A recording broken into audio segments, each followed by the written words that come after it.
नमस्कार दोस्तों, आप सभी का एक बार फिर से हार्दिक स्वागत है आपके अपने इस यूट्यूब चैनल पे। दोस्तों आज एक और बड़ी अपडेट के बारे में हम बात करेंगे। ये बड़ी अपडेट आ रही है एम्स नॉट सेट की तरफ से। जैसे कि आप सभी को पहले से ही पता था, एम्स नॉट सेट ने पूरा कैलेंडर जारी कर रखा था कि इस तारीख को आपका एग्जाम होगा, इस तारीख को आपका रिजल्ट आएगा, इस तारीख को आपके फर्स्ट राउंड जो है प्रोविजनली सिलेक्टेड जो भी कैंडिडेट्स हैं उनकी लिस्ट जो है वो डिक्लेयर की जाएगी। तो कल देर शाम को जो फर्स्ट राउंड ऑफ प्रोविजनली जो सीट अलोकेशन हुई है उन सभी की लिस्ट जो है वो डिक्लेयर कर दी गई है और ये पीडीएफ आप सभी के पास पहुंच भी गई होगी। अगर आपके पास ये पीडीएफ नहीं पहुंची है तो आप हमारे टेलीग्राम ग्रुप के अंदर आ जाइए और हमारे ऐप के ऊपर आ जाइए, वहाँ पर आपको ये पीडीएफ मिल जाएगी। सबसे पहले जो भी इन्फॉर्मेशन होती है वो आपको हमारे ऐप के ऊपर मिलती है, इसलिए आपको ऐप की लिंक जो है वो डिस्क्रिप्शन में दे रखी है। वहाँ से आप ऐप को डाउनलोड करके हमारी ऐप से जो भी अपडेट्स होती है, जो भी नई अपडेट लेटेस्ट अपडेट होती है वो आप ले सकते हैं। तो चलिए इस अपडेट के बारे में जान लेते हैं कि इसमें क्या बताया गया है, कौन कौन से डॉक्यूमेंट्स आपको तैयार करने हैं, कितना क्या टाइम आप लोगों को दिया गया है और कितने क्या रैंक तक सिलेक्शन हुए यहाँ पर। चाहे जनरल कैटेगरी हो, चाहे ओबीसी कैटेगरी हो, एससी एसटी जो भी है, ईडब्ल्यूएस, सभी के मेल और फीमेल दोनों के ही मैं आप लोगों को बताऊंगा कि कितने कितने रैंक तक यहाँ पर सिलेक्शन हुए हैं। दोस्तों अगर आप हमारे चैनल पर पहली बार आ रहे हैं तो प्लीज़ आप चैनल को सब्सक्राइब कर लीजिए, सब्सक्राइब करके बेल आइकन बटन को प्रेस जरूर कर दीजिए ताकि आपको हर एक लेटेस्ट वीडियोज़ की अपडेट जल्दी से जल्दी मिलते रहे। तो चलिए हम फटाफट से पूरी चीज़ें यहाँ पर जान लेते हैं। देखिए डेट आप यहाँ पर देख सकते हैं, कल ही की डेट में ये नोटिफिकेशन जारी किया गया है। ये जो नोटिस है ये कल की डेट में अनाउंस किया गया है और ये पहले से ही जो शेड्यूल था, कैलेंडर था एम्स नोटशेट का, उसके अंदर पहले से ही दे रखा था। ओके, तो देखिए announcement of first round of provisional seat allocation institute hospital nursing officer recruitment common eligibility test NORCET 2022। NORCET 2022 में जो भी क्वालिफाई हुए हैं उनके मेरिट लिस्ट के अकॉर्डिंग जो फर्स्ट राउंड है प्रोविजनली सीट अलोकेशन का वो डिक्लेयर कर दिया गया है। अब यहाँ पे दिक्कत ये है कि किसी को एम्स भोपाल चाहिए था और उसको काफ़ी दूर एम्स मिल चुका है और उसकी अच्छी खासी रैंक है, तो उसके पास में है ऑप्शन सेकंड। ऑप्शन सेकंड वो चूज़ कर सकता है। उसमें 25,000 रुपये का जो 25,000 रुपये है वो आपको डिपॉजिट करवाने पड़ेंगे सिक्योरिटी के तौर पे। और वो जब आप ज्वाइन कर लेंगे, जो जो भी आपको एम्स दूसरा अलॉट होगा उसको आप जब ज्वाइन कर लेंगे तो ये 25,000 रुपये आपको वापस रिफंड कर दिए जाएंगे। तो वो आगे हम देखेंगे अभी क्या क्या है इंपॉर्टेंट इंस्ट्रक्शंस के अंदर। यहाँ पर कुछ डिटेल्स दे रखी है, वही डिटेल्स है जो एम्स के नाम है वो दे रखे हैं। चार जो अदर जो सेंट्रल गवर्नमेंट हॉस्पिटल्स हैं उनके नाम दे रखे हैं और जो भी यहाँ पर प्रोविजनली जो एलिजिबल कैंडिडेट्स हैं उनकी डेट वगैरह दे रखी है कि इस तारीख को हमने ये जो सारी चीज़ें जो भी होती है वो मेंशन कर रखी है। इनको अपने को नहीं देखना है। यहाँ पर जो प्रोविजनली एलोकेटेड इंस्टीट्यूट या फिर हॉस्पिटल्स जो हुए हैं वो आप यहाँ पर देख सकते हैं। अपने रोल नंबर से आप चेक कर सकते हैं यहाँ पर। जैसे कि यहाँ पर आप पीडीएफ को ओपन करेंगे तो यहाँ पर आपको सर्च का ऑप्शन दिखाई देगा, यहाँ पर अपने रोल नंबर डाल के आप चेक कर सकते हैं। मैं आपको भी बता दूंगा किस किस रैंक तक यहाँ पे सिलेक्शन हुए हैं। तो उस रैंक के अंदर अगर आपकी रैंक है तो आप यहाँ से सर्च करके अपना नाम क्या, अपनी जो रोल नंबर है और कौन सा इंस्टीट्यूट आपको अलॉट हुआ है वो आप देख सकते हैं। ओके, देखिए यहाँ पर जैसे फर्स्ट रैंक है, इसको चाहिए था एम्स नागपुर, तो इसको एम्स नागपुर अलॉट हो चुका है। इसकी ओवरऑल फर्स्ट रैंक थी, ये ऐसी कैटेगरी से बिलोंग करता है और ये ऑन मेरिट है, ये मेरिट के अंदर है। ओके, तो इसको एम्स नागपुर अलॉट हुआ है। तो इसी प्रकार से आप अपने रोल नंबर जो है वो आप चेक कर सकते हैं और कौन सा एम्स आपको अलॉट हुआ है या फिर आपने कोई अदर जो सेंट्रल गवर्नमेंट इंस्टीट्यूट लिया है तो वो आपको अलॉट हुआ है। जैसे कि इसने आरएमएल हॉस्पिटल लिया था तो इसको आरएमएल हॉस्पिटल मिल गया। तो इस प्रकार से जिसने जो चूज किया है फर्स्ट ऑफ जो आपकी चॉइस थी वो आपको यहाँ पर मिल गई है, जो अच्छी खासी रैंक के अंदर थे और जिनकी दूर दराज रैंक थी और उनको एम्स जैसे भोपाल या फिर राजकोट ऐसे मतलब आसपास के जो चाहिए होते थे वो ना मिलके बहुत दूर मिले हैं, तो उनकी रैंक भी दूर थी इसलिए उनको दूर मिले हैं। तो आप यहाँ से ये चीज़ तो आप खुद ही देख लेंगे, पीडीएफ आपको हमारे टेलीग्राम ग्रुप के अंदर मिल जाएगी। मैं आपको डायरेक्टली इंस्ट्रक्शंस के अंदर ले चलता हूँ, जो इंपॉर्टेंट इंस्ट्रक्शंस है उनके बारे में हम बात कर लेते हैं शॉर्ट एंड स्वीट के अंदर। यहाँ पर देखिए आपको पूरी चीज़ें दे रखी है, मतलब एम्स जो भी अलग अलग हैं उनमें कितने कितने रैंक तक यहाँ पर सिलेक्शन हुए हैं वो चीज़ें यहाँ पर मेंशन कर रखी है। जैसे कि एम्स नागपुर की बात करते हैं, एम्स नागपुर में मेल फीमेल पीडब्ल्यूबीडी जो भी मेल और फीमेल है उनकी भी दे रखी है यहाँ पे। देखिए मेल और फीमेल की मैं आपको कॉमन अलग अलग जैसे यहाँ पर एम्स वाइज दे रखी है, मैं आपको कंप्लीटली वैसे बता दूंगा। अभी पहले एक बार देख लीजिए, जैसे एम्स नागपुर है यहाँ पर जनरल में 292 जिनकी रैंक है सिर्फ उन्हीं मेल का यहाँ पर सिलेक्शन हुआ है। 292 के अंदर जिनकी रैंक है उन्हीं का सिलेक्शन यहाँ पर हुआ है। ओबीसी में 896 रैंक तक के जो भी कैंडिडेट है उनका सिलेक्शन यहाँ पे एम्स नागपुर में हुआ है। और ईडब्ल्यूएस में 1139 रैंक जिन कैंडिडेट्स की है मेल में, उनका यहाँ पर सिलेक्शन हुआ है। एसटी में 3477 जिनकी रैंक है इससे बिलो जिनकी रैंक है तो उनका सिलेक्शन यहाँ पर हुआ है। एससी में 618 रैंक तक के मेल का यहाँ पर सिलेक्शन हुआ है। यानी कि ये जो रैंक आप लोगों को दिखाई गई है, इस रैंक से बिलो जिनकी रैंक है उनको एम्स नागपुर अलॉट हुआ है। कहने का मतलब ये है। ओके, तो उसी प्रकार से आप यहाँ पर फीमेल्स की देख सकते हैं। फीमेल्स जनरल में 1713, ओबीसी में 2972, ईडब्ल्यूएस में 4754, एसटी में 7103 एंड एससी में 3785। तो इस प्रकार से इन रैंक तक जो है फीमेल कैंडिडेट का सिलेक्शन हुआ है एम्स नागपुर में। वैसे मेल पीडब्ल्यूबीडी में कोई यहाँ पर सीट है नहीं किसी भी कैटेगरी के लिए, एससी के लिए है। तो एससी में 33,824 जिसकी रैंक है उसको यहाँ पर एम्स नागपुर अलॉट हुआ है। और फीमेल पीडब्ल्यूडी में ओबीसी की एक सीट है यहाँ पर और उसमें 21,745 जिसकी रैंक है उसका यहाँ पर सिलेक्शन हुआ है। तो इस प्रकार से मतलब अलग अलग एम्स की यहाँ पे आपको दिखा रखी है। अब मैं आपको कॉमन बता देता हूँ कि मेल और फीमेल में कितनी कितनी जो रैंक है वहाँ तक के सिलेक्शन हुए हैं। वैसे आप इस पीडीएफ में और देख सकते हैं। देखिए मैं आपको सबसे पहले बता दूं, जनरल कैटेगरी में मेल और फीमेल, तो मेल जो कैंडिडेट है उसमें सिलेक्शन हुए हैं यहाँ पर 1993 रैंक तक। 1993 जो लास्ट रैंक है यहाँ तक एम्स अलॉट हो चुके हैं। ये तो है मेल की। फीमेल्स की बात करें तो यहाँ पे फीमेल्स में 3180, क्योंकि 80-20 का रेशियो है इसलिए 3180 जिसकी रैंक है, इससे बिलो जिनकी भी रैंक है उनको अभी एम्स अलॉट हो चुके हैं। ये तो है जनरल कैटेगरी के। ओके, अब बात करते हैं ओबीसी कैटेगरी में कितने क्या रैंक तक हुआ है। तो मेल की बात करें ओबीसी में तो मेल का हुआ है 2184 रैंक तक। 2184 रैंक से बिलो जिनकी भी है उनका यहाँ पर सिलेक्शन हो चुका है। वो अपना नाम यहाँ पर यानी कि रोल नंबर जो है वो आप सर्च कर सकते हैं। फीमेल्स में 4,911 कैंडिडेट का यहाँ पर सिलेक्शन हुआ है। जो भी फीमेल्स कैंडिडेट है इस रैंक से बिलो जिनकी रैंक है उनका यहाँ पर सिलेक्शन हुआ है। तो ये है ओबीसी कैटेगरी की। बाकी आप यहाँ पर और देख लेना, लेकिन जो फाइनल है मैंने मतलब यहाँ पे इस पीडीएफ के अंदर जो दे रखा है उसमें से जो हाईएस्ट रैंक है वो देख के मैंने आप लोगों को बताई है। बाकी आप एक बार और चेक कर लेना।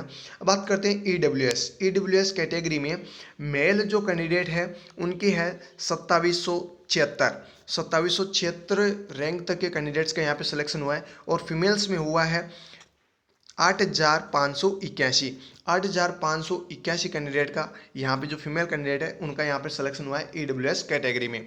अभी बात करते हैं एसटी कैटेगरी के। एसटी में मेल जो कैंडिडेट है उसमें 8,678 कैंडिडेट यानी इस रैंक तक के कैंडिडेट्स का यहाँ पर सिलेक्शन हुआ है। और फीमेल्स में 9,285, तो इस रैंक तक फीमेल्स का यहाँ पर सिलेक्शन हुआ है। तो ये एसटी कैटेगरी के जो भी इनके जो इस रैंक से बिलो है वो अपने रोल नंबर यहाँ पर सर्च कर सकते हैं। आपको एम्स जो भी अलर्ट हुआ है वो आपको दिख जाएगा।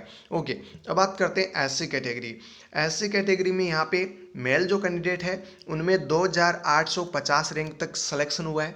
और जो फीमेल्स है उनमें 6,956 रैंक तक यहाँ पर सिलेक्शन हुआ है। तो ये एससी कैटेगरी की रैंक है। इस रैंक से बिलो जिनकी भी रैंक है उनको सभी को एम्स अलॉट हुए हैं। तो इस प्रकार से मैंने आपको general, OBC, EWS, SC and ST इनके रैंक मैंने आप लोगों को बता दिए। पीडब्ल्यूडी के कुछ गिने चुने लोग हैं तो वो अपना यहाँ पर खुद देख लेना, किसी में 21 जा रहे, किसी में 31 जा रहे, किसी में 19 जा रहे, किसी में 22 जा रहे, तो वो पीडब्ल्यूडी वाले देख ले। मैंने general, OBC, EWS, SC, ST इनके सभी की मैंने आप लोगों को बता दी है। चलिए अब इंपॉर्टेंट इंस्ट्रक्शंस में जल्दी से हम देख लेते हैं कि है क्या क्या।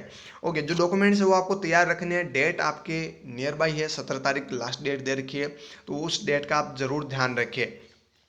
पहली पॉइंट इंपॉर्टेंट इंफॉर्मेशन के अंदर कुछ खास नहीं है। उन्होंने कहा है कि इस तारीख को हमने एग्जाम कंडक्ट करवाया था। 4 सेंट्रल गवर्नमेंट हॉस्पिटल्स भी इसमें इंक्लूड हुए हैं।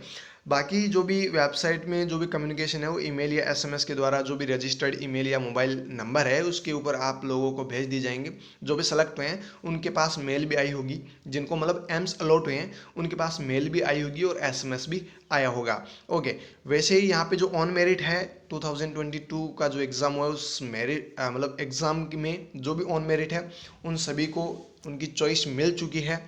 और जो ऑन मेरिट नहीं है उनको भी चॉइस मिली है, लेकिन जो मतलब दूर दराज जिनकी रैंक है तो उनको दूर दराज एमसी मिलना था।